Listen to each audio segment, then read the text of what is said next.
মুখ্যমন্ত্রী প্রাণী বিকাশ যোজনায় উত্তর জেলায় 17 কোটি টাকা বরাদ্দ। স্বনির্ভর ভারত ও আত্মনির্ভর ভারতের লক্ষ্য পূরণে উদ্যোগী হয়েছে ত্রিপুরা উত্তর জেলা প্রাণী সম্পদ দপ্তর। এই লক্ষ্যে বাগবাসার ইচাই লালছড়া কমিউনিটি হলে জেলাভিত্তিক উপভোক্তাদের নিয়ে এক ডিস্ট্রিবিউশন প্রোগ্রামের আয়োজন করা হয়। কর্মসূচিতে ছাগল, হাঁস, মুরগি, শুকর সহ মোট 12টি বিভিন্ন সামগ্রী উপভোক্তাদের মধ্যে বিতরণ করা হয়।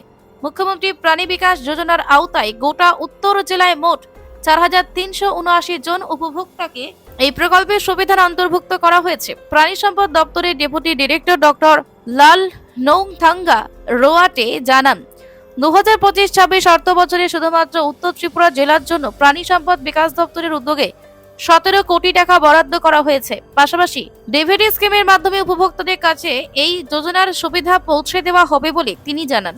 ইচাই লালছড়া কমিউনিটি হলে ডিস্ট্রিবিউশন প্রোগ্রামে উপস্থিত ছিলেন ত্রিপুরা জেলা পরিষদের সভাধিপতি অপর্ণা নাথ, কদমতলা যুবরাজনগর কালাছড়া পঞ্চায়েত সমিতির চেয়ারম্যান বৃন্দ, বিশিষ্ট সমাজসেবী কাজল দাস, বিকাশ নাথ সহ প্রাণী সম্পদ দপ্তরের অন্যান্য আধিকারিক ও অতিথি বৃন্দ। গ্রামীণ অর্থনীতিকে আরো শক্তিশালী করে স্বনির্ভরতার পথে এগিয়ে নিতে এই উদ্যোগ গুরুত্বপূর্ণ ভূমিকা নেবে বলে আশাবাদ ব্যক্ত করেন সংশ্লিষ্ট আধিকারিকরা।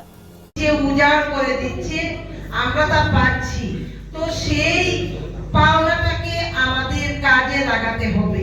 আমাকে বুঝতে হবে যে সরকারের উদ্দেশ্য কি। আমাকে স্বাবলম্বী করার জন্য সরকার যেভাবে বিভিন্ন ভাবে সহযোগিতার হাত বাড়িয়ে দিচ্ছে, আমরা সেইগুলো শুধু খরচা না করে কিভাবে আমরা স্বাবলম্বী হতে পারবো সেই দিকে লক্ষ্য রেখে আমাদের কাজ করতে হবে। কারণ আজ যে বিকশিত ভারতের কথা আমাদের প্রধানমন্ত্রী নরেন্দ্র মোদীজি স্বপ্ন দেখছেন, আমাদের মুখ্যমন্ত্রী স্বপ্ন দেখছেন, সেই স্বপ্নকে বাস্তবায়িত করার জন্য আমরা কাজ করে যাচ্ছি। এখানে পঞ্চায়েত যারা চেয়ারম্যানরা রয়েছেন এবং বিভিন্ন পঞ্চায়েতের প্রধান উপপ্রধান মেম্বাররা, সেই লক্ষ্যে নরেন্দ্র মোদীজি সরকার কাজ করছে, আমরা কাজ করছি। তো আমরা বেনিফিশিয়ারি আমরা তৈরি করব, আমরা সেই দিকে লক্ষ্য রেখে দাদা বারবার বলেছেন যে যাকে যে জায়গায় সাহায্য করলে সে একটু উঠে আসতে পারবে, সেই দিকে লক্ষ্য রেখে আমাদের যে পঞ্চায়েত রয়েছে, আপনারা